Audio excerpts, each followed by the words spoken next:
for taking the time to meet with us. And just by way of background, I mean, you're Australia's second longest serving Prime Minister after Robert Menzies. That's right. 11 and a half years. Yep. 1996 to 2007.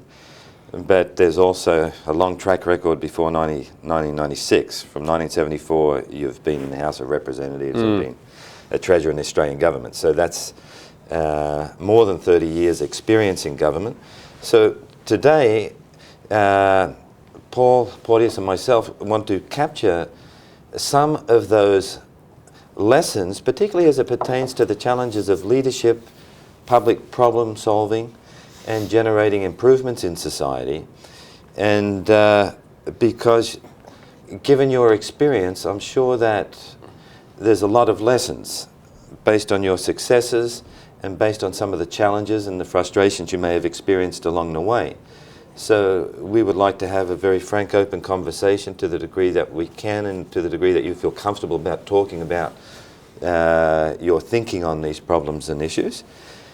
So let me begin with the big question on leadership. It's perhaps more theoretical or philosophical, but in practice it would more mean something to you. How do you conceive of leadership? Because it's a term that we all throw around. And so in government or in politics in particular in this country, they're saying, well, this person will be the better leader, this person will exercise leadership. But what does it really mean, since it covers? Yeah, I've often thought about that, and the best answer I can give, the one that has been validated by or borne out by my own experience, is that a good leader is somebody who knows when to lead and also when to follow. Right. Now, I know that sounds a bit of a contradiction, but there are some times in your life when the most sensible thing to do is carefully listen to the public, and unless what you're hearing is completely outrageous, do it. There are other occasions when you still listen to the public, but you decide to chance your arm and to do something that the public doesn't want you to do. Right. Now, good leadership is knowing when to do one or the other. People who say that leadership is all about telling people where the country's going on every issue and on every occasion, I don't think they understand what it's about. People want to be led. People want a leader who will make decisions for them. There's no doubt about that. But they also want a leader who, on occasions, when they feel very strongly about something, will actually listen to what they're saying, and getting the two together is very important. I think the other thing when it comes to leading a government that's very important is that you've got to have a set of values and beliefs and ideas. You shouldn't run a government according to a zealous ideology which doesn't allow for any political compromise. But unless you have a philosophical touchstone, a directional touchstone, after a little while, people will see through it. Yeah.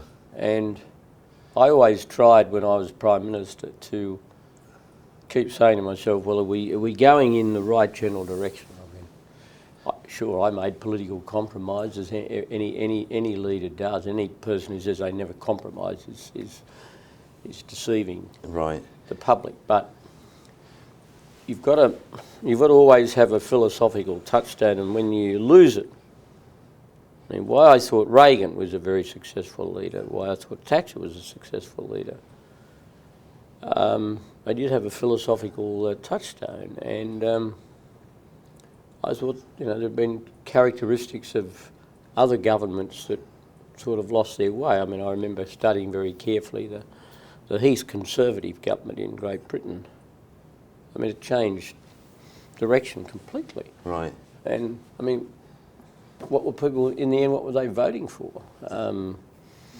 They weren't voting for a Conservative government, they were voting for a group of people who were Conservatives who wanted to remain in office. But if you have to so completely change your philosophical leopard spots, then in order to stay in office, then you really probably shouldn't. And in any event, you won't, because the public will see through that. So you're talking about standing for something and being, as a philosophical touchstone, a set of principles that the people know I stand for this. Yeah, you have to. I mean,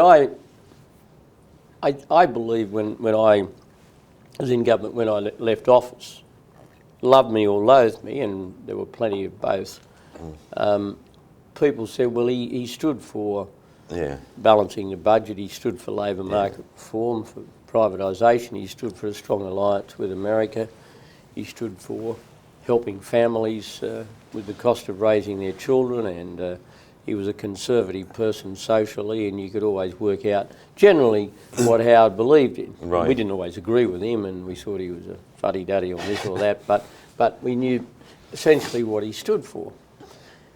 To use the Australian English nomenclature, he was an economic liberal and a social conservative. Right. Yeah, people knew that. That's fine by me.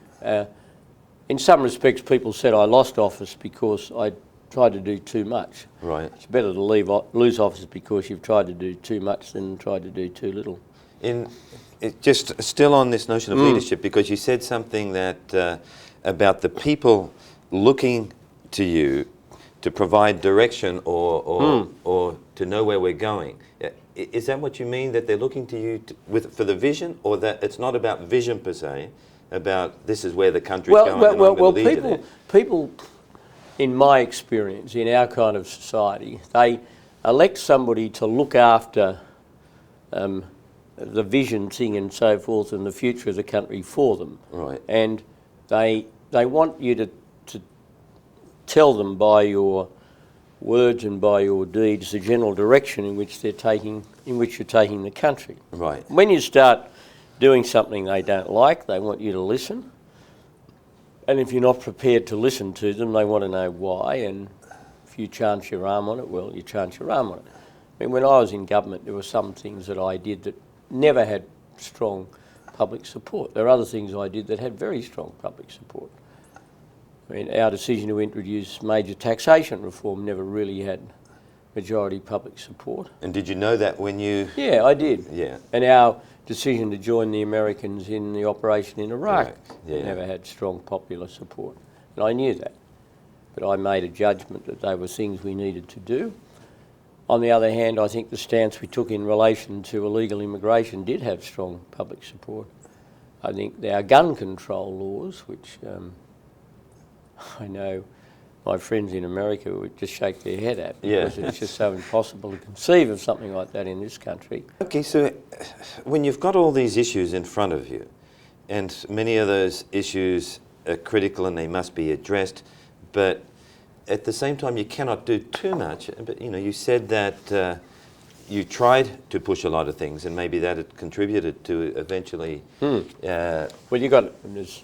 Everybody eventually loses. Yeah, eventually. I mean, 11 and a half years is a dark whether you get voted out or your party says to go, or whether you decide, you've run out of puff. I mean, eventually it all. I know in many of the letters I got after the election, I had a very nice letter from Donald Rumsfeld, and he said it was a terrific term, long time, but he said, nothing is forever in politics, and that's absolutely right. So that comes with the territory of being in politics. But, after 11 years, were you feeling it yourself that, this innings is coming to an end? Did you see that there really was the possibility here that I'm going to lose this election? Oh yeah, I was the sort of person who factored in the possibility of loss every time I face the people. That's the nature of political combat in a parliament, particularly in any political system, if you're sensible. And I accepted that the more you went back to the well, the greater was the possibility it would be dry the next time. To win, because we have 3-year terms in Australia. Right. We were seeking a 5th term. And Menzies is the only individual to have won 5 terms. Yeah.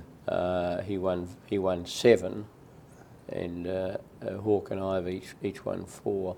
Right. But 4 elections. What did you feel was the mood of the people? I mean, one of the things that's really marked the period as Prime Minister has been an exceptional ability to really get a feel of the breeze, which way it's going, how people are thinking out in the electorate. What was your sense in that last year? You said the polls were looking bad, but you were having a sense that the fundamentals my were sense there. was that, I mean, wherever I went, people would say, "Oh, the country's heading in the right direction, and you've done a good job." I think there were some people who felt, well, he's done a good job, but he's been there a very long time, and this other bloke doesn't look too risky. So time for change. I think there was an element of a time for a change of government. There was an element of that. I think that was part of it, because 11 and a half years is a very long time in the modern era. I mean, I remember reflecting a few weeks ago that when I became Prime Minister of Australia, John Major was still Prime Minister of Great Britain, and before I left, Tony Blair had ceased being Prime Minister of Great Britain, and Blair had sort of come and gone in that period, and I dealt with 5 Indonesian presidents and 5 Japanese Prime Ministers, so it was a long period of time. It seemed to go quite quickly, though. And of course, when you are totally absorbed in something, and when you are doing a lot of new things, one of the reasons why I kept optimistic was that in our last year we did a number of very significant new policy things. A lot of governments, when they get to the tail end of their time, they're on the defensive all the time, but in the last year we had a very major initiative on water conservation, which you as Australians would know, the Murray-Darling, which is such a big issue in Australia, especially during a drought. We had in the budget a major education initiative with the Higher Education Fund dedicating a certain amount for higher education research, and there was the quite landmark task group of government and business which put together the framework of an emissions trading system, which the new government has picked up. They've got a few different bells and whistles, but they're essentially going to pick that up. And then, of course, we had the very significant intervention in the Northern Territory in relation to Indigenous children. Now, they were all quite, in policy terms, particularly the Indigenous intervention and the Murray-Darling, because it involved a shift of power to the Commonwealth, and the emissions trading system, they were all quite major policy initiatives. Right. So it was a government that was still doing things right until the end, and that was important. Yeah. And then on a personal level, as you look at the challenges of anyone in a position of authority responsible for a country, and given the number of significant issues and occasional crises that you had to deal with, I would assume that would feel like a burden on your shoulders to some degree because of the consequences of the decisions you make, like sending people to Iraq. Not specifically that issue, but how do you hold that burden and be able to make informed choices without getting crushed by it? Well, I suppose it's got to do with your makeup. If you had a makeup that was crushed by that, you wouldn't go in.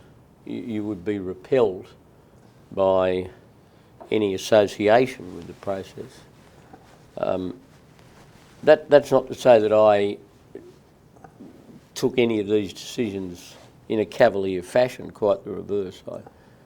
I did worry about anything that involved exposing our troops to danger, and that did weigh quite heavily. And my time in office covered a lot of these national challenges and tragedies, and our military forces are now at a higher tempo of activity than at any time since the Vietnam War, which was more than 30 years getting close to 40 years ago now. So there was a lot happening on that front. But I guess your makeup is you either can do things like that. I worried, and I had the odd sleepless night on individual issues, but by and large, having had a long time in public life and having gone through some difficult decisions, albeit as a minister and not as a Prime Minister, I felt well equipped for it. Right. How did you feel about the your cabinet and your support? I mean, you spoke before about having a philosophy people could see that you were attendant to.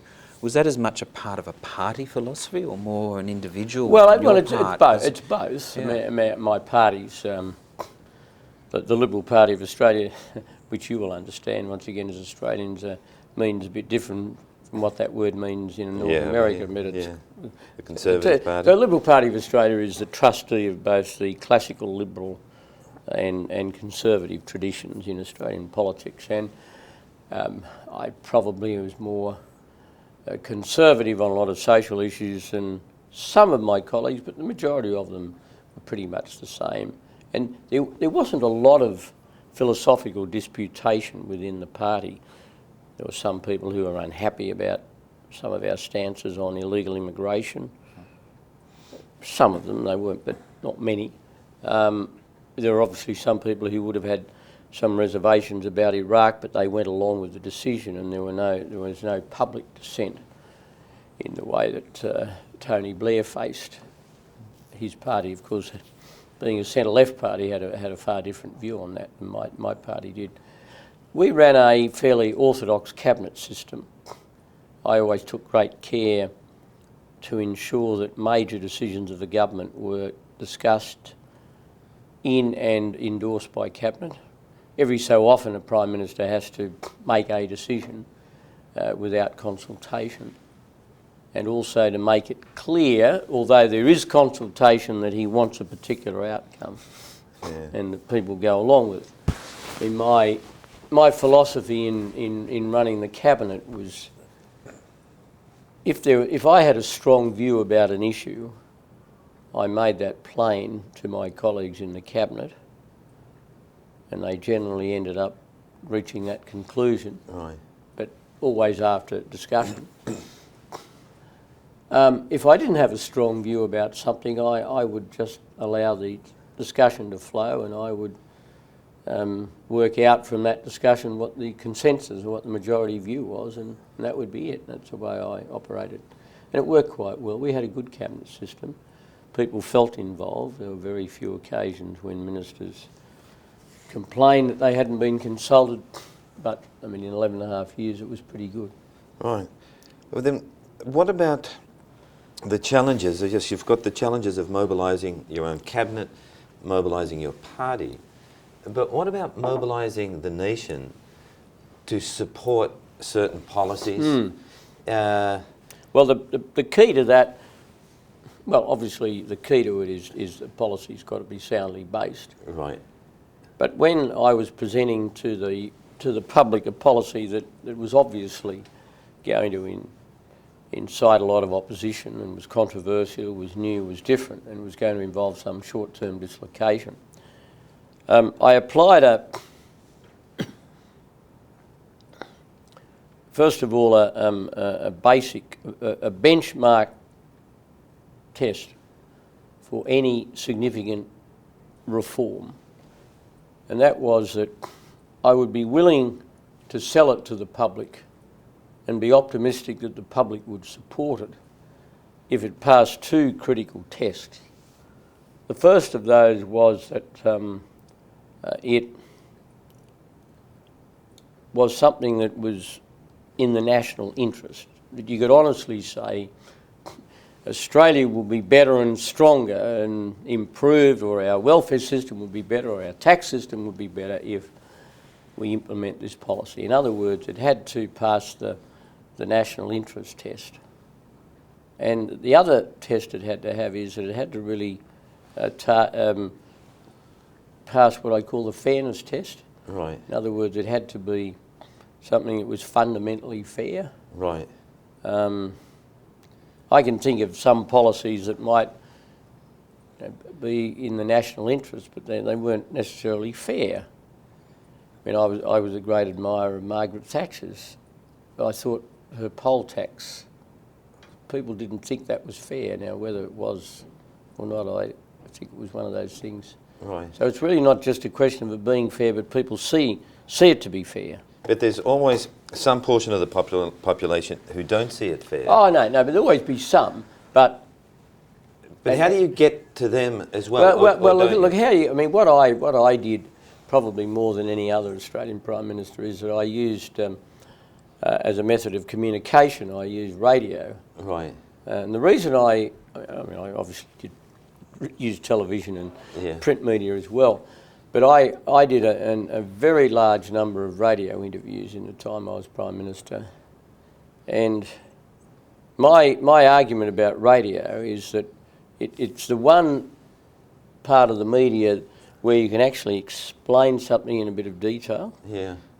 Trying to give an explanation of something on television, unless you've got a very accommodating interviewer on a program that only 0.01% of the population is watching. I mean, the Sunday morning programs here, the fanatics will watch them, and the fanatics watch them in Australia, but the general public doesn't. Yeah.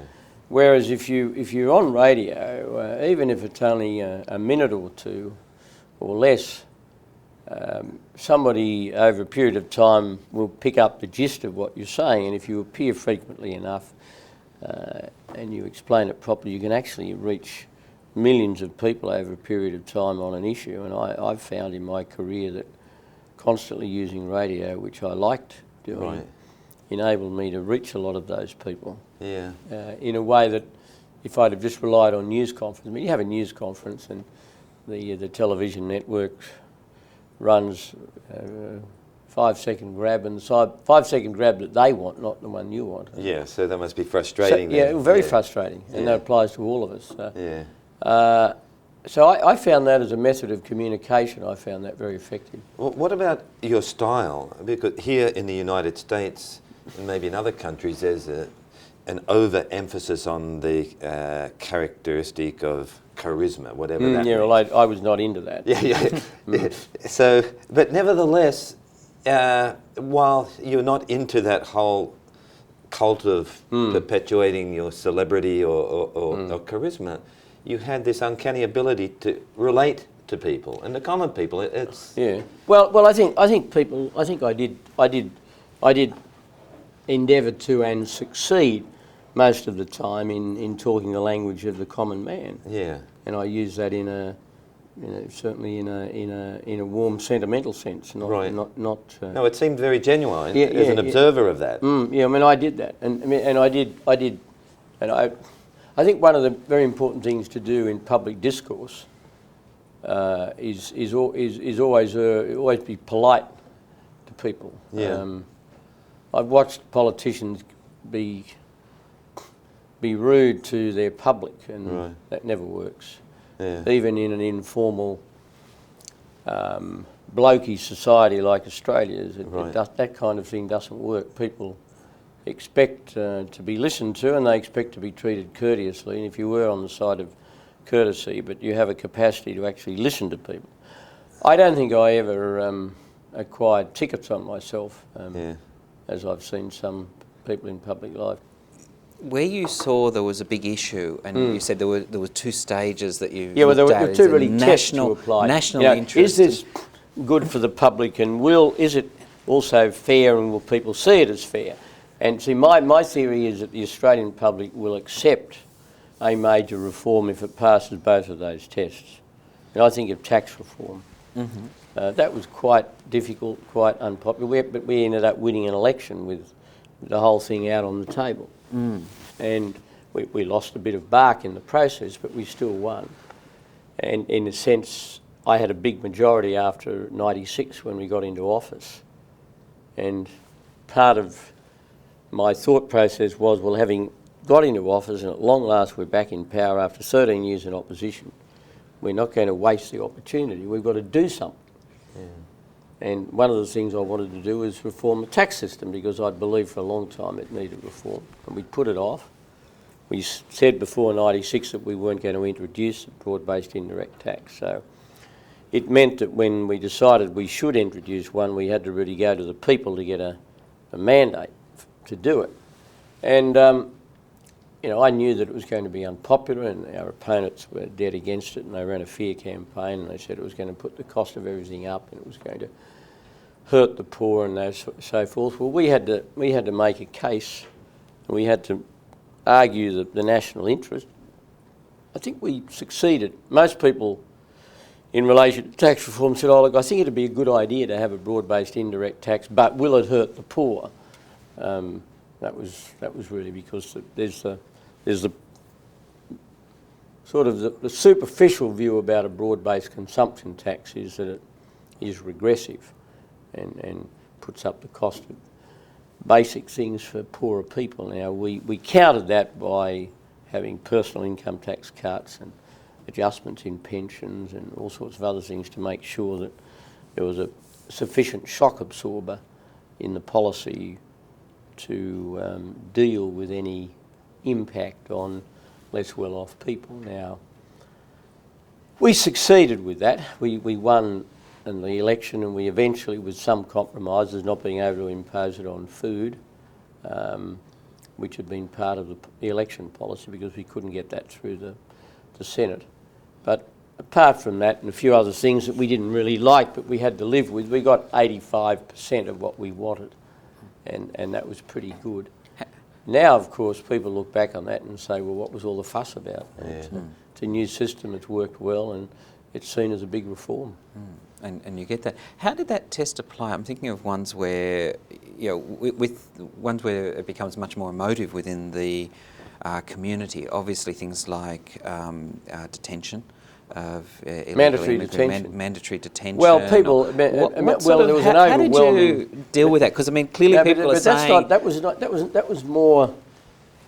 I don't put that quite in the same category as a long-term reform. What we were dealing with was a sort of a force majeure. We were dealing with an unexpected challenge. And it was and there was quite strong support for the government saying, well, look, if you want to come to this country, you have to come in a certain way, and we're not going to have people arriving without sort of a due process. And the public supported that. I don't really put that in the same category. I didn't see that as a reform. Right. I saw that as more as a crisis you're dealing with. More a national security issue, a challenge to the authority of the government and the right of Australia, in the language I used at the time, to not only decide who came to Australia, but the circumstances in which they came. I mean, I coined that phrase, you know, we will decide who comes to Australia and the circumstances in which they come. Right.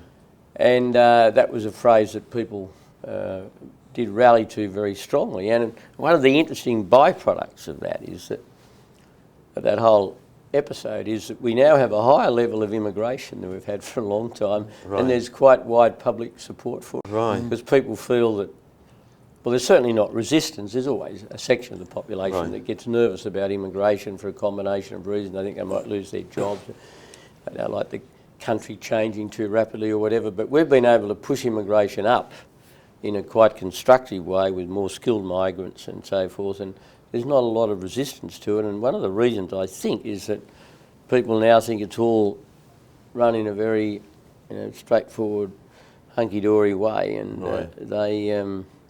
in a regular way. I don't know that your students would understand hunky-dory, but in a very regular way. Yeah. But what about another, I don't know whether you'd describe this as one of those issues or seeing it connected to some challenges of reform. When you came to office as Prime Minister, the One Nation Party, Pauline Hanson emerged, and she embodied...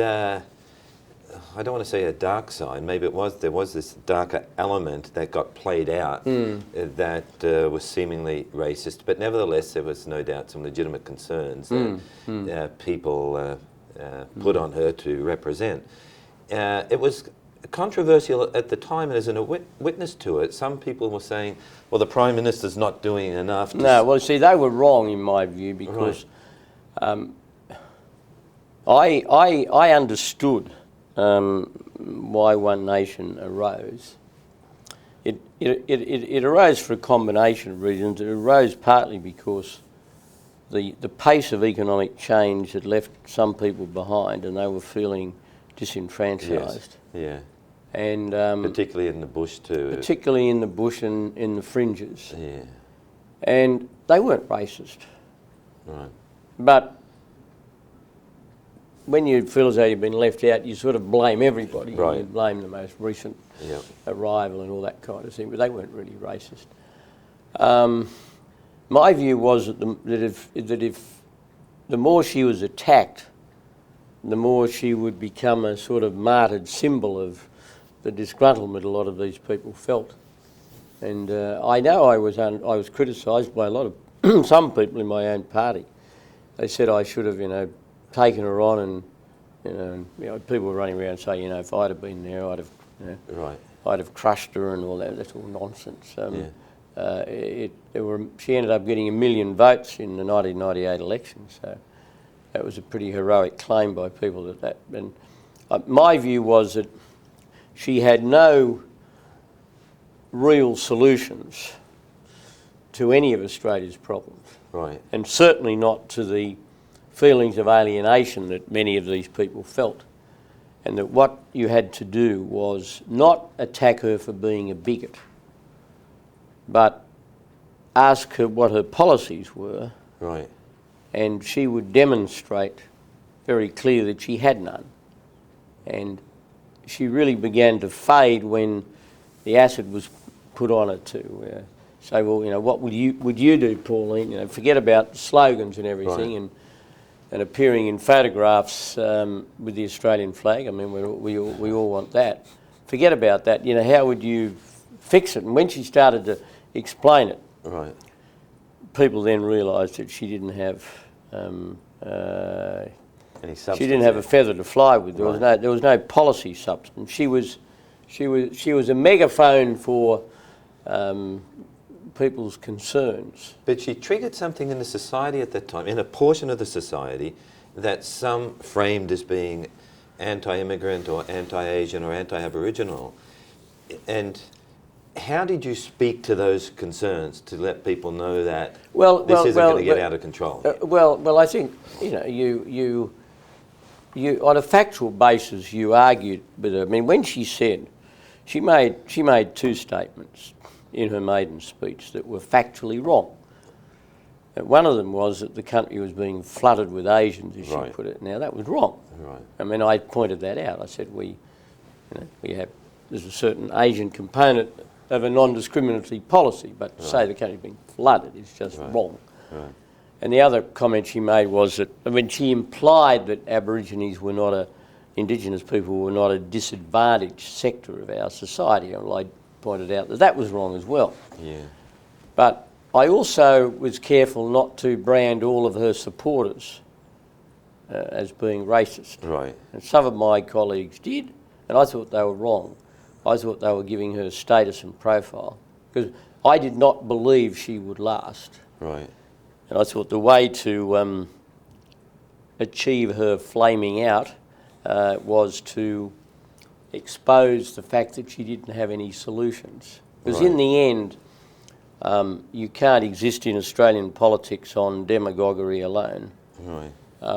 She was a bit of a populist. I mean, she was a real popular certain things. There was a touch of the Pujardist about her, although I don't think she hadn't even worked things out even as well as he had. But she did appear on the scene at a time when people were angry with we'd had an enormous amount of politically correct stuff out of the former government, which I'd attacked. Right. And a lot of those sort of issues, she said exactly the same things as I did. Right. But and she went overboard when once she started talking about flooding the country with Asians. I mean, that was obviously very offensive to Australians of an Asian background and to our neighbours. and also to our neighbours. And that was part. And one of the other reasons why I didn't sort of agree with her being attacked all the time was that every time she got attacked, she would retaliate, and the retaliation would get publicity in the region. And the people had this funny idea that all I had to do was make a speech saying, I denounce thee, and Right. I denounce thee, and she would disappear. Well, that never happens in a democracy. Yeah.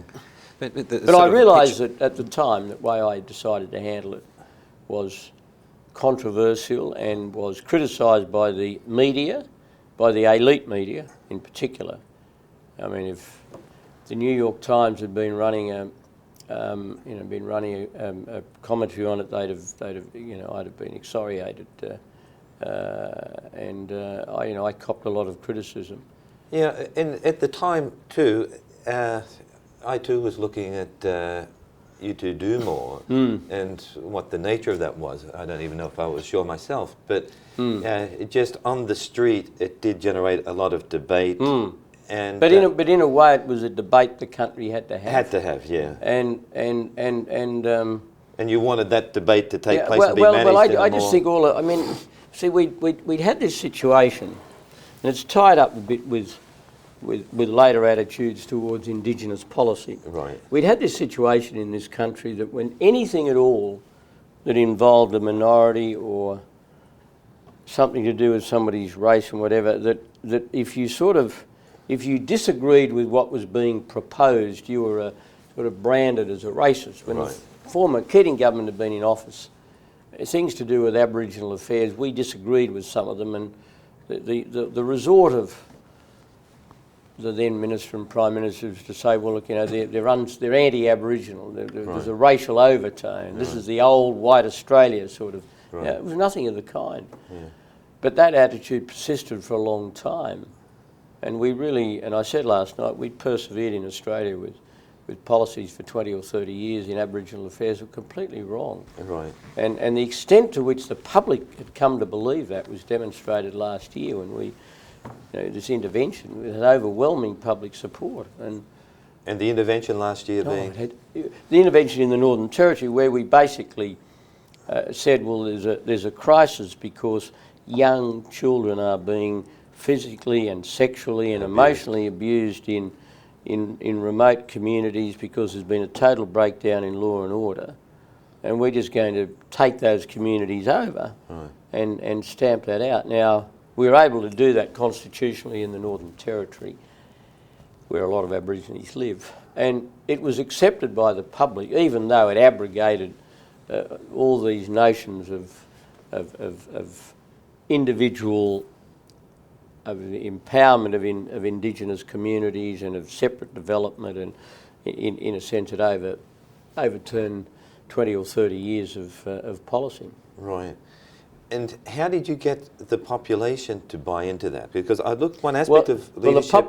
the population had no trouble buying into that last year. They were ready for it. They were ready for it because they had watched a generation of where successive governments had put a lot of money into tackling Failed policies. failed policies, and they thought it was failed because essentially they weren't in a way tackling the problem of complete community breakdown, and if children aren't sent to school and if children aren't protected, you have no hope. Right. And that was occurring in these communities. I know that as Prime Minister, you did not want to make a public apology. No.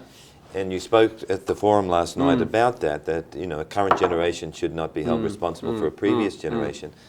There are two other reasons as well that I mentioned last night. Yeah. Not to tick the well, Indigenous box. That's right. There was this idea. I mean, I had this fear that you do that, and a lot of people say, "Okay, well, we've fixed The work is Indigenous done. affairs. We'll move on to social security or horse racing or something or other, and get on to something else." Now and the other thing is that the policies themselves were not wholly bad, because in some cases children were being removed from abusive, dangerous situations, and some people who were subject to the removals later in life believed that it gave them an opportunity they wouldn't previously have had. So there were mixed circumstances. But one of the things you said last night was in regards to national identity. That in the 90s, when you became Prime Minister, it was a pointless debate. Yeah, what did you mean by that?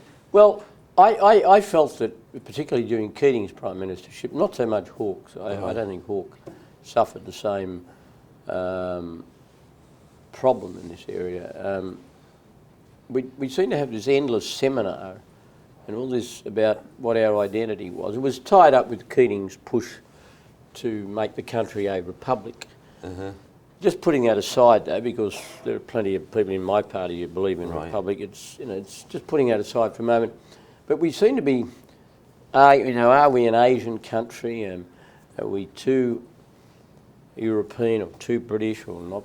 Are we too forgetful of our roots? Are we too close to America? And, I mean, all these things are important and interesting, but I never had any doubt that what I thought and most Australians thought, and that is that Australia is part of Western civilisation in Asia, and therefore having a lot of linkages with Asia, but not an Asian country. Right. I mean, we're not culturally an Asian country, and never will be. And we have very strong links with Europe, and we have very strong links with North America, but we're Australia. And I've never found the Australian identity in Asia other than completely distinctive. Right. And separate and identifiable and apart from people don't mistake Australians for Englishmen or Americans in Asia. That was my experience. Right. And we had an identity, and in so many ways it was a very positive, different identity, because we didn't have the baggage of being a great power like the United States or a former colonial power like the French. But then under Malcolm Fraser, when you served in the government, multiculturalism. Yeah, well, I was, Fraser and I disagreed on that. I was never. I thought. I think the best way I can put it is this: that I'm a multiracialist. Right. Yeah. But we can all live together. Well, I believe that. I think people come from all parts of the world. You have Australia that's open. When I became leader of the opposition at the beginning of 1995, I laid down 3 or 4 things that I wanted to be my guiding lights, and I said I said that I wanted an Australia that drew people from the 4 corners of the earth, but united in a common commitment to certain values and beliefs, which took precedence over everything else. Yeah. Multiculturalism got very close in the 80s and 90s in Australia to a situation where you had a federation of cultures. But people were arguing almost for a federation of cultures. You can't have that. I mean, I have very strong views. I had something to say about this at the American Enterprise Institute the other night. Right. I don't know whether you've ever read Schlesinger's Disuniting of America. Right. But I think we were getting close to that, and I think America's got. I think you've got to have a mainstream culture, and our mainstream culture is Western. It's because we speak English. It's heavily an Anglo-Saxon culture, and I think.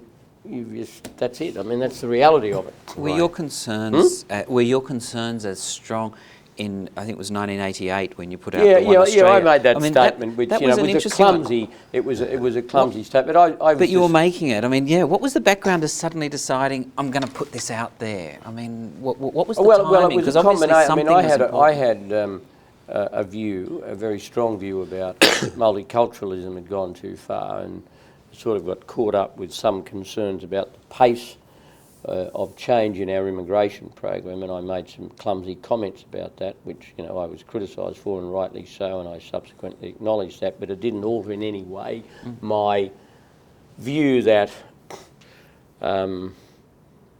what should happen is that people should integrate. And it's very interesting that multiculturalism has receded as a sort of a doctrine and as a belief system in Australia. It's still there, but I hardly ever used the word in the almost 12 years I was Prime Minister. And I even altered the name of the department from the Department of Immigration and Multicultural Affairs to the Department of Immigration and Citizenship. Right. And my argument was that an immigrant should become a citizen, Right. not become a multiculturalist. Now, people are quite happy with that. Nobody, doesn't alter in the slightest, people's love of, all the different cultural streams that exist in Australia, and a belief that we're a more varied and more interesting country now than we were 40 years ago. I don't think, nobody argues with that, but we'd sort of reached a situation where, it was really symbolised by, I've never forgotten going to a meeting of, when I was opposition leader in the 80s, I went to a meeting of an ethnic affairs group, which was sort of a mixture of leaders of different ethnic groups, and it was thoroughly, they were extremely good people. But the chairman of it said, something came up about language, and one of them said, we all accept that English is the main official language. And I thought, what a qualified statement to make. I mean, the idea that English would be anything other than the national language, full stop. Right. And having seen the difficulty that countries have got into when, and I think America's got a problem in some parts. I mean, Right. it's become effectively a bilingual society in parts of the country, and I think that can be divisive. And I think it's very but it's also harmful to the people who are encouraged to remain unskilled in English, because there's a limit to how far you can go in a nation like America if you don't speak English. Right. And the same thing in parts of Australia. There are some Aboriginal people who can't speak English. Right. Yeah. Now, I think that is reprehensible. It's reprehensible on the part of Australia that should be. On the flip side, some could say there are Aboriginal people who don't speak their language. Is that? Well, I think it's more in my view. No, I don't. I mean, my view very strongly is that it's more important that they be able to speak English. I mean, if they can speak their own language, that's fine. But I mean, they are. Yeah. I mean, the only way, as I said last night, that the Indigenous people of Australia are going to get ahead, and everybody wants that to happen, is for them to become part of the mainstream. I guess a challenge for anyone in this position of responsibility and to exercise leadership is determining, who do I listen to? You can't listen to everyone. No. And where do you go to listen?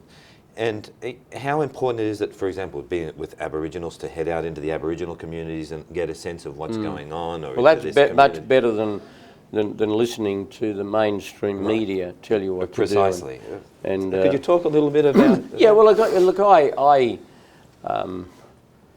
I travelled a lot as a Prime Minister. I did two things that exposed me to the public. I travelled regularly around the country. Australia's a geographically large country, and as you both know from your knowledge of it, that there are sensitivities if a leader looks as though he's not spending a fair amount of time in each part of the country. And I was very religious about visiting all parts of the country. I probably spent less time in Canberra than any previous Prime Minister, certainly in the post-World War II period. That was a combination of both family and personal circumstances and a deliberate choice. As you know, there are two official residences available, one in Canberra, one in Sydney. Yeah. And I did take the view that because so much of Australia was in the large urban centres, that spending more time in the largest urban centre, which happened to be my hometown, which happened also to be where my constituency was no bad thing. And I think over the years, that decision, although it was criticised in Canberra and it was criticised by some of the Australian media, the public didn't give a damn about it. Right. They couldn't care less. Right. I think it actually helped me keep in touch with things a bit more, and I travelled regularly. So that's the first thing. And the other thing I did was constantly being on talkback radio, Right. which is more influential in Australian politics than in the politics of any other country. Yeah. You have a lot of people coming to, I suppose, on a lobbying basis almost, a lot of interest groups and the like. Obviously some were just very vocal and, as you said, not polite. Others presumably were able to engage. From the position you were in as Prime Minister, who were the people who were most effective in getting your attention? And you think, yeah, okay, you've got a different point of view, but gee, maybe we can work with you on that. I'm thinking in particular of areas, I know with some of the refugee policies, there was an extraordinary spectrum of groups who were just so abusive on one hand, and others who were really thinking politically through this. strident had no impact on me at all.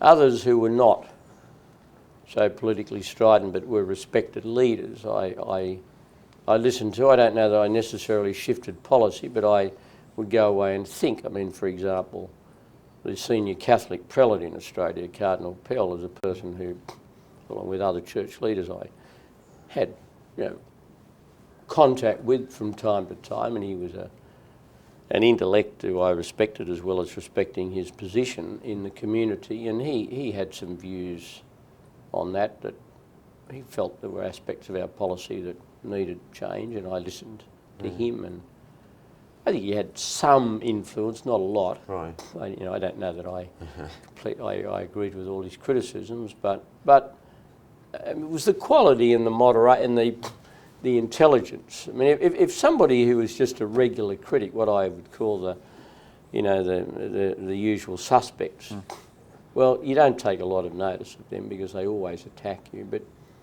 if somebody who you knew well and respected would, in a quiet, non-public fashion, say, John, look, I really do think there's a bit of a move away from you on this, and I think that even your own supporters believe that you're a bit too hard line on this, or you ought to adjust your policy, then you take notice of that. I mean, you have all sorts of ways of keeping in touch. I had regular gatherings with business leaders and friends, and you'd sit around a table over dinner and 15 or 20 of them, and you'd talk about the economy, and then you'd have a general discussion about other things, and from that you'd pick up things. But what about making mistakes? And I ask this, and not... plenty of them, I'm sure. Well, I'm looking at it from a leadership point of view. There's obviously times when you're going down a track and you think, you know what, this isn't going to work. And then how do you make a mid-course correction? Versus doggedly, this is my agenda and I'm going to push it through, do or die, and then... Well, I think when you realise you've got to change, it's better to go out and say, look, I'm changing the policy. And I know I said I wasn't going to change the policy, but I was wrong and I'm changing it. Was there a moment? Can you give an example? Oh, yeah, I can think of... we were in a lot of political trouble at the beginning of 2001. The introduction of the new tax system had gone quite well the first 6 months, but sounds very familiar. Petrol prices were rising rapidly because of the price of crude oil. But the perception developed that in the switchover of the tax arrangements for fuel, the public had been shortchanged. Now, we had a technical answer to that, and technically we had adequately compensated through a reduction in the excise on petrol for the introduction of the goods and services tax. But it was a very technical Treasury explanation, and the public really didn't buy it, even though it was economically correct. They just sort of glazed over and thought he's having us. And right. And people said, we understand the price of petrol is going up, but it's been made worse by the GST. And I kept saying, no, it hasn't. The government and said, we're not going to. We want a reduction in excise. And I kept arguing no, and I just was losing it. and our stocks were going, and I just got my senior colleagues together and I said, look, we're getting burnt on this, we've got to do something about it. And I said, we might as well make a virtue of the back down. Let's not pretend we're not changing the policy, because we then won't get any credit for listening. So we took a decision to cut the excise and to end the automatic indexation of the excise every 6 months. And I just went out and announced that decision. And I said, I realise this is contrary to what I've been saying for several months, but I got it wrong. I do understand there is concern, and I'm doing this to meet that concern in the community. Now, Howard backs down, Howard retreats, Howard says, I got it wrong. That was really what, in a way, having taken the decision, right, that was really what I wanted, in a way, what the papers and everything to say, because I wanted the public to know that I'd listened to them and I had changed the government's position. And I think in your 11 and a half years that tenure as Prime Minister, the economic accomplishments were extraordinary, and it certainly will go down in history as a testament to your leadership. But besides that, there were a number of issues that I thought were superb in the way you handled them. And you mentioned one of those issues before, and I'm wondering if you could tell us a little bit about the leadership strategy of handling it. And that was the gun control, the reforms that came out of this horrific massacre. It happened within weeks. It happened in what, the end of April, and I'd only been Prime Minister. 1996. 96. I'd only been Prime Minister 6 weeks, and this fellow went to absolutely terrible tragedy in Port Arthur in a remote part of Tasmania. 35 killed, 37 wounded. Yeah. Yeah, I mean, it was just unbelievable. Yeah. And he had, a semi-automatic rifle and the usual thing. And I had always had a thing about, the gun control. I thought that it was we should have tighter controls on guns, because I believe that, there's a direct link between the homicide rate and the easy access to weapons, and it's easier to kill somebody with a gun than with a knife or a hammer or something or other. Right.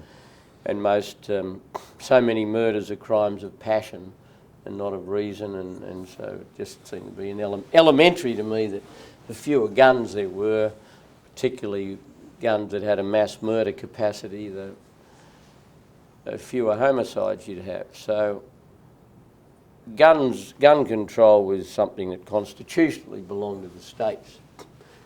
But this is just an instinctive thing, and I thought, well, rising out. Then I was I went to the memorial service in Hobart, and I remember meeting one of the surgeons who'd treated a lot of the people who'd been.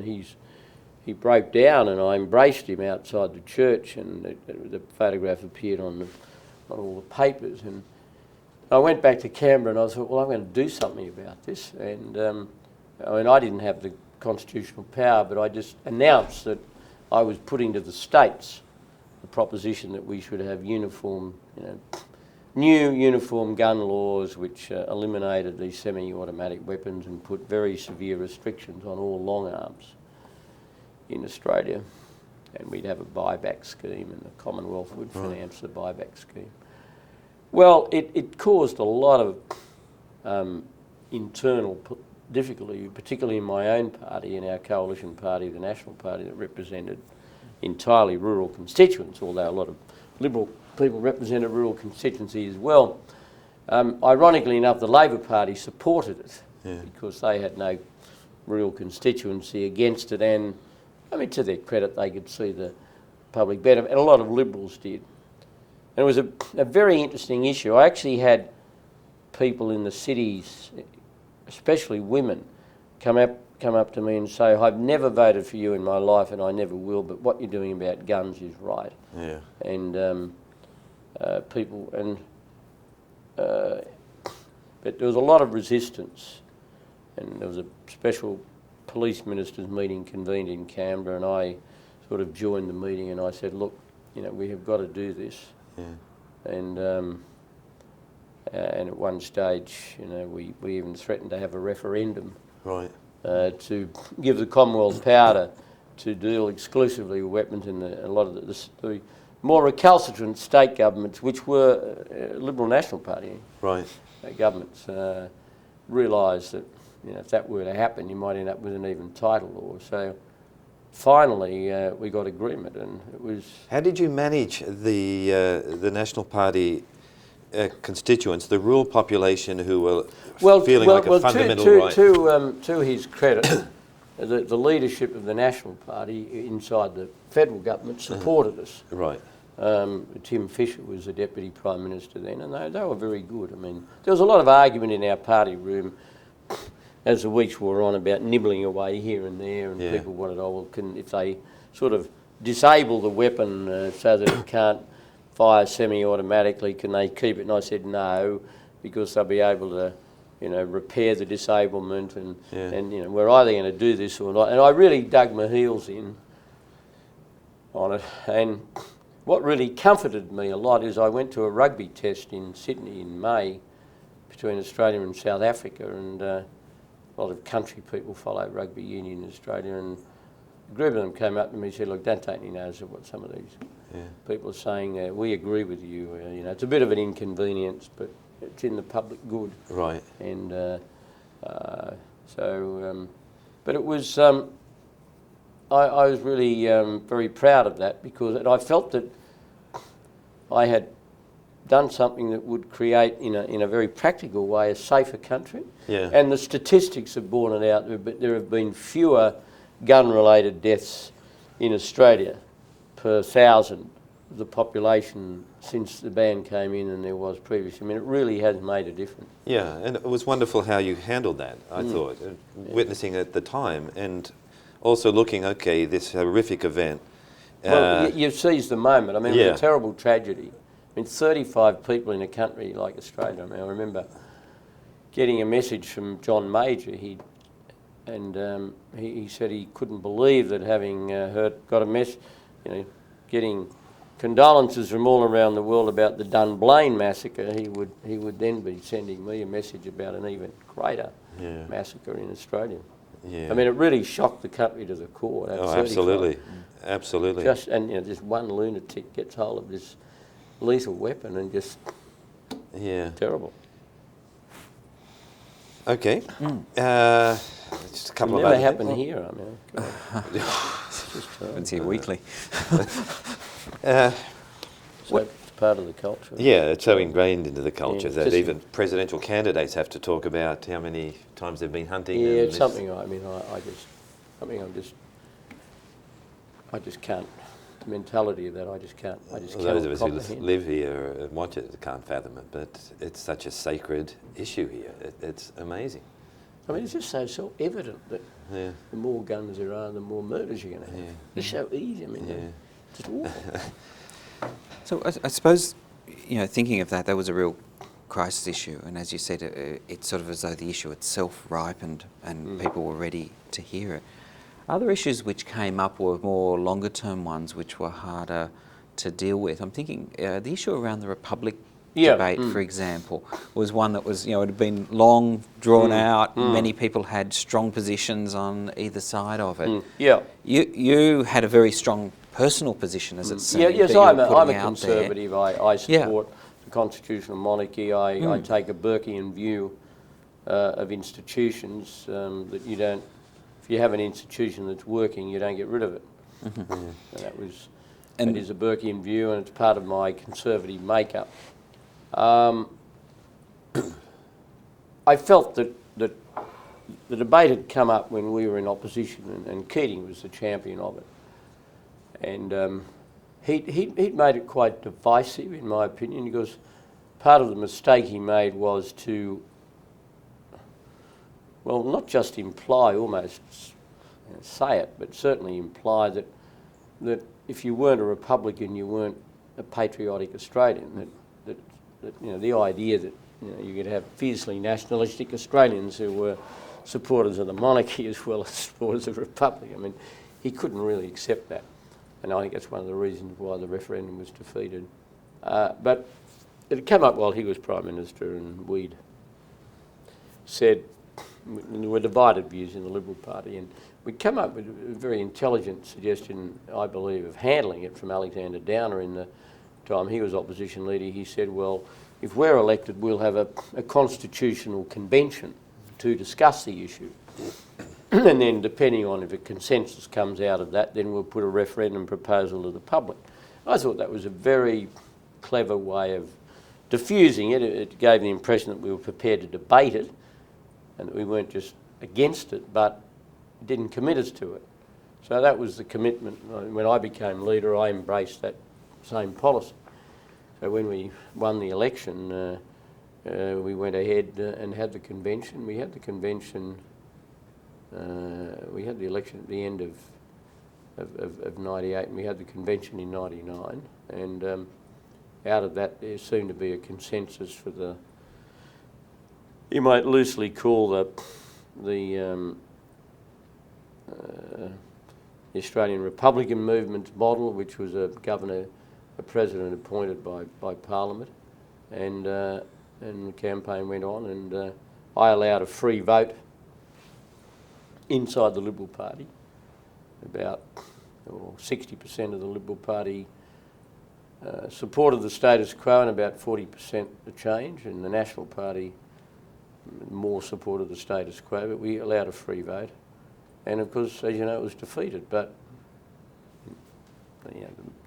the zealous Republicans were angry with me because I personally opposed it, and they felt that sank. Well, what do they expect me to do? I mean, I'd always opposed it. I mean, the essence of these things, you have a free vote. I mean, I'm entitled to a view, and I'm entitled to articulate it. And my own view is that this issue will not return to serious discussion in Australia while ever the current monarch lives. Yeah, this is a transition to the international, but it's more your personal lessons here or insights about leadership, and I'm thinking of advice for, be it students or anybody going into these positions of responsibility. But you have, for 11 and a half years as Prime Minister, had your own experience, but you've interacted with a lot of world leaders. And I'm sure that privately you'd go home and maybe say, well, you know, this fella is missing opportunities, could be doing things differently, this is disappointing, whatever it might be. What are the sort of things that you see missing that people need to really be attentive to, responsible for, if you're going to take on these kind of responsibilities? A failure to face reality.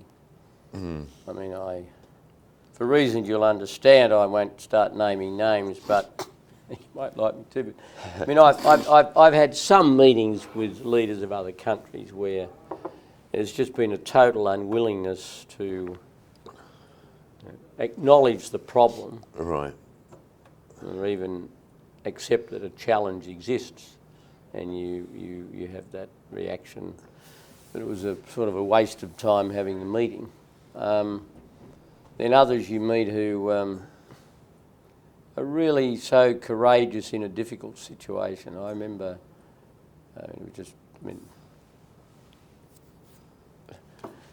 man, Chuan, who was briefly Prime Minister of Thailand in just after the Asian crisis. Yeah. And Thailand had been knocked around very badly, and this bloke was struggling. He was a quietly spoken man, and he's explaining to me all the things he was doing to try and respond to the crisis, all of which would be incredibly unpopular with his own constituency. But I thought how courageous he was. He was facing the reality. Right. I can think of other leaders in the region who I've had numerous discussions with who never faced any of those realities. They just sort of didn't. And I have a lot of respect for, a lot of the leaders I've met over the years. I don't want to catalogue all of them. A man I'd have a lot of respect for, and I think he's very important in the whole debate about terrorism, is President Yudhoyono of Indonesia, who's a very man who's got very strong democratic instincts, and he understands the challenge of Islamic fundamentalism, but he also recognises that he's the leader of the largest Muslim country in the world. Right. And he's got to balance a lot of conflicting forces, and I think he deserves a lot of credit for the leadership he's given to his own country. Do you see the role of a Prime Minister like of Australia to be challenging, provoking, stirring these other leaders to face reality? Well, I think you have to. I think you have to understand what you can achieve and what is the right way of achieving things. Yeah. I mean, I find with all of these things that people don't like public lectures. I mean, because public lectures from foreign leaders never go down well in the country of the person to whom they're directed. Right. Yeah. And you just don't do that. I mean, if a foreign leader said, "Well, I think John Howard should do this, this, and this," most of the Australian public would say, "Well, blow that." I mean, and you just. But But I think you do have a role, but it's a role that's got to be used privately, and it's a role that if you develop a personal rapport with people, and one of the advantages of having been in office for a long time is that you do build up a personal association with a lot of leaders, and you can from time to time ring somebody and say, "Well, look, have you thought of this?" Or I sympathise with the difficulty you're going through at the moment, and I had that problem a few years ago, and this is what I did. I mean, I've done that on a number of occasions. And a couple of occasions I can think of where I believe somebody who I regard as a friend has done an ill-advised thing, and I've rung him and said, "Look, I really don't think you should do that, and I'm saying this as a friend. I mean, I don't expect you to respond, but I think that's a mistake." Well, what about one, and you don't have to talk to the specifics, but I think it was a huge challenge, say, with East Timor when it was on fire, and trying to get the Indonesians and the military to be responsible. We were. I mean, I spent a lot of time talking to Habibie, who was then the president, and right at the end he stopped talking to me, point of view of sort of saving national face, but by then the die was cast. Right. Now, the Americans, to be fair, the Clinton administration put a lot of diplomatic pressure on Indonesia, and I think they're entitled to recognition of that. But I spent a lot of time talking to Habibie, and I mean, I initially had a meeting with him in Bali earlier on in '99, and we had 1.5 hours together without any interpreters or any aids. Right. It was one of the most, I guess, fascinating conversations I'd had with a leader. I mean, it was conducted entirely in English, and he was the President of Indonesia, I was the Prime Minister of Australia, and we were talking about what was going to be done with East Timor, and he didn't have any aides with him, and I had none with me. And then later on, we talked a lot on the phone, and I was sort of we were gradually getting towards an Indonesian acceptance of the intervention, but we weren't totally certain until the intervention had actually taken place that it was going to be peacefully received. So you can, by building up a certain amount of rapport, you can get somewhere. But the personal chemistry with leaders is important. Some people you get on well with, others you have a difficult relationship. One, you can build a very good relationship over a period of time. I remember when I first became Prime Minister, our relationship with China got a bit rocky. We had a position in relation to the Taiwan Straits, and which they thought was a bit strident, and one of the economy measures involved some withdrawal of support for an export program that affected some of our exports to China, I think. And by the time a few months had gone by, the relationship was sort of scratchy, and I'd never met Jiang Zemin, and so I had a bilateral meeting with him at the ASEAN, at the APEC gathering in Manila in October 96. And it was a very productive meeting, and I said, well, look, let's sort of forget about this, and can we, let me tell you, start with our alliance with the Americans, which is very close, but it's not directed against China. It's an expression of the history of our cooperation over a lot of years. And let's focus on the things that we have in common. Let's not give each other lectures, and we won't lecture you about human rights. We'll try and have a dialogue with you and see if we can improve in an incremental way human rights rather than joining in the megaphone diplomacy of the United Nations. It was a very, very successful meeting. And out of that, I developed quite a liking for him as a very interesting man. And he invited me to come to China, and I went to China in Easter of '97. And I regarded that in many ways as one of the most important overseas visits I made as Prime Minister, and because it helped to lay that meeting in Manila and then the subsequent visit to China, it helped to lay the foundations of a very good, and I developed a very good relationship with him.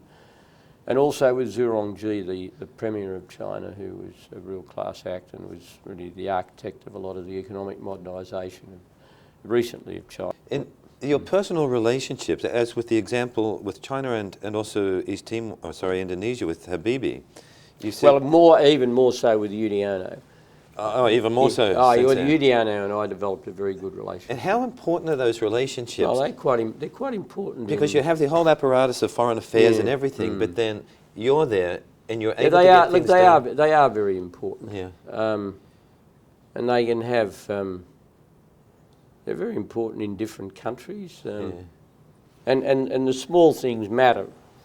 If somebody's had a significant political victory, it's very important to ignite if they're going through a difficult time, it's important to recognise that. Yeah. I mean, I remember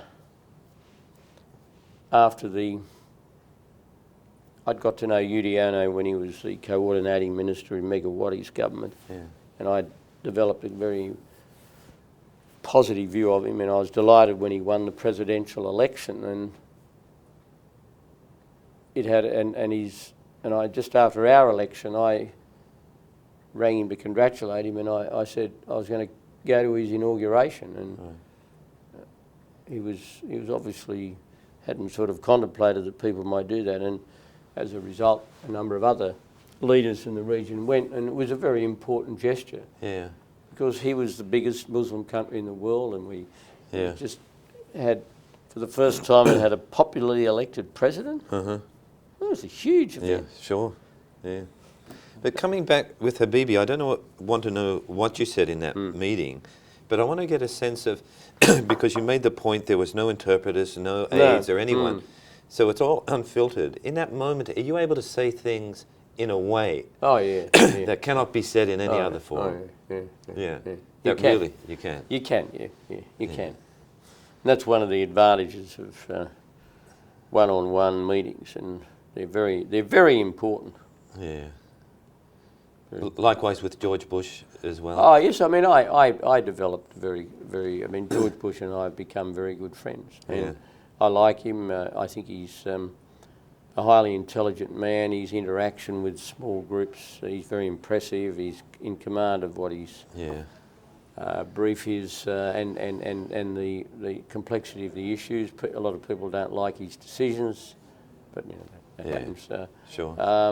But he's a very reliable person, and he's got a very good recall of things, of facts and circumstances. Sure. On the East Timor thing and the world leaders, clearly you built a very close rapport with George Bush. And you know, earlier on, with the administration first came in, they obviously their foreign policy view hadn't been around in the Australian region at all. So you're actually able to raise that profile. Yeah, look, I had quite a good relationship with Clinton. There was a bit of a suggestion in some of the Australian press that we didn't get on. That's not right. I had a good relationship with Clinton. He in fact came to Australia just after I became Prime Minister, and he addressed a joint sitting of Parliament, and I got on well. And he was a highly intelligent man, and there weren't all that many differences between us on. I mean, we had a celebrated argument about lamb, and outrageous American protectionism on that, but Bush and I we're a bit closer philosophically, somewhat closer, but I think we made a contribution to American foreign policy understanding of our region, of Indonesia, of our region generally, and there was a disposition, always has been, of the Americans under him to listen to what we had to say about our neck of the woods. But we also established a very good personal relationship, as I did, albeit of a different kind, with Tony Blair. And the fact that the three of us were sort of in the crucible, almost alone at various stages on Iraq, Yes. threw the three of us together in a way that was distinctive. No, well, I wanted to ask you about that. I mean, that formed quite a powerful troika in the Yeah. sense that, you know, people were looking at and saying, "Wow, what's happening? How much of this is a close personal relationship? Well, How I think much is a some balance of it was, and also there was a conviction, and in a way, in a philosophical sense, the person who had the hardest ask was Blair, because his own party was more opposed to what he was doing than my party was, or Bush's party was. So, in a straight domestic political sense, it was very difficult. Although, I mean, it's obviously very difficult. There's a lot of opposition here in America, but just leaving that aside for a moment, you develop when you go through something like that together, you develop a special understanding of somebody and the particular challenges they have, and you acquire an almost there's an added intimacy to your communication.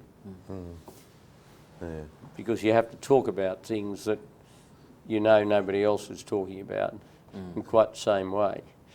And did you find that was difficult in translating that back into, say, your domestic constituency then? I mean, you're having certain discussions in a particular way, you're privy to things. The situation with, the majority of Australians didn't want us, majority of the Australian public did not want us to join the coalition of the willing, and when we did, for a period of time, support for the involvement rose, but as time has gone by, it's fallen back. Yeah. I mean, I didn't sort of try and explain our involvement in the context of my relationship with Blair or Bush. I just, sought to argue the reasons of principle that we were involved, but it was difficult and it remains difficult. But Any regrets about? No, I involvement? don't have any regrets. Not at all? No, not at all. So you feel it was the right thing to do? Yeah, I do. I believe the intelligence, and the intelligence was very strong. I mean, Really? It wasn't. I mean, this idea that we took the country to war based on a lie was false. I mean, that implies that we massaged the intelligence. Yeah. Well, I can tell you, if you talk to any of the intelligence agencies, they will tell you they weren't massaged. Yeah.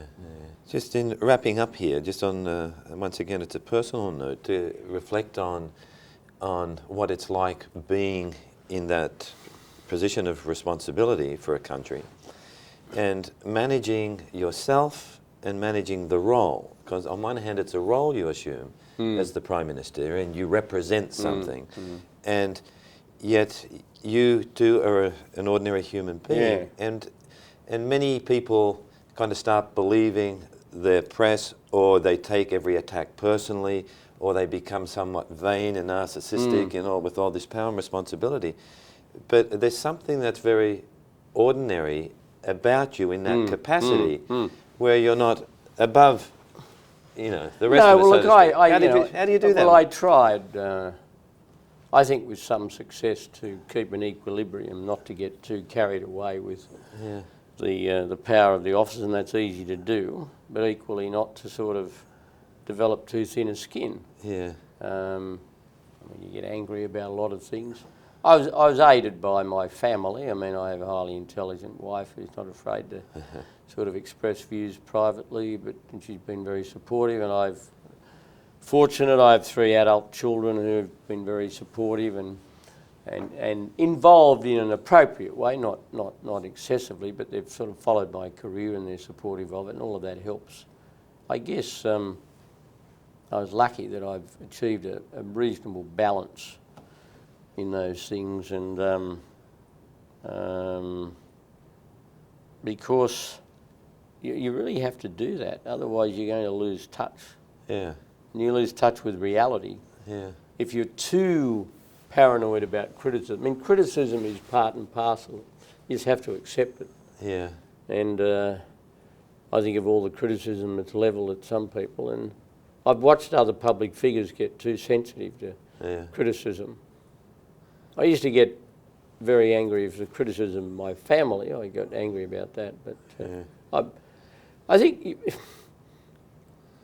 if you try as far as possible to lead quite a normal family life as well as being Prime Minister, that's a huge help.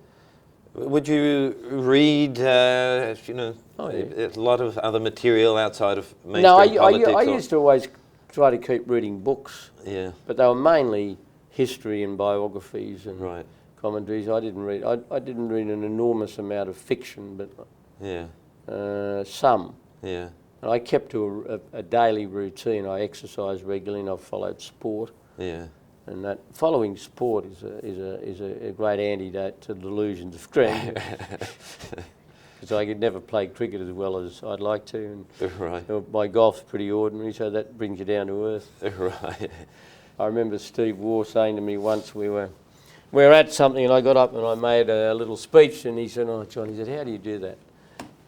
Just made that speech, no notes and everything, just went out like that. And I said, "Steve, how do you score a sentence?" I said, "I wish I could bat the way I'll exchange with you." But you've been out on the cricket field for the last 30 years very intensively. And a lot of sledging too. Directed at me, yes. Absolutely. So, but now you've walked away from government and you're in a very different space here. What do you see as your contribution now? And also, Now? From here on? Well, I think the most important thing you can do is in reality, and also be seen to adjust to your new circumstances in a mature, sensible way. Some people don't do it very well. They're shattered by it, and they never really adjust. They spend a large part of the next few years of their lives saying, "Well, the public got it wrong, or if only I'd done this or that." Well, look, everything comes to an end eventually, and I did have a very good innings, and I think handling that transition, making a constructive, providing a constructive commentary, not excessively, but some constructive commentary on my time in office. My sort of guiding rule is that I'm not going to spend a lot of time talking about it, but I will defend what I've done in the important areas. I'm going to avoid giving a day-to-day commentary on things that are happening in a political sense in Australia. I don't think that's fair to the new opposition leader. Right. And I certainly don't want to be seen as a critic of the new leadership of the Liberal Party. They've got a hard job. It's always very hard when you first go into opposition. And also, contributing in a broader way to public debate. And I hope at some point this year to get involved with some help as best I can. A charity in Australia. I'd like to put a bit of time into one of the charities. No sort of particularly big deal, but just help. I mean, unfortunately, the politics of the last few years is such that some political leaders are seen as user-friendly by some NGOs and others not so user-friendly. Right. And I got a lot of respect for many of the NGOs. It's just that I don't have as much faith in some of the multilateral institutions as other people do, because I've seen them repeatedly fail. Yeah. I mean, it's just. I just find what's happening in Darfur is just appalling. I mean, Yeah.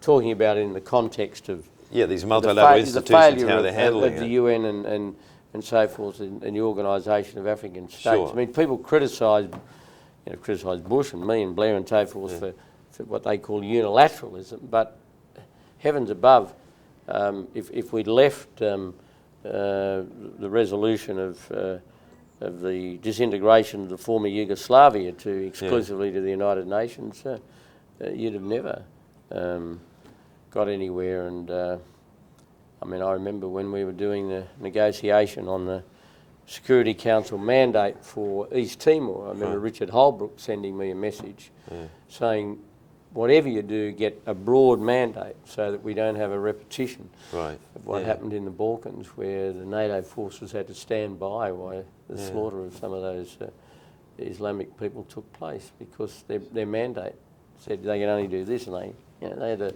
watch it happen. It was terrible. Well, the fact is, we still live in a world of nation states, Yeah. and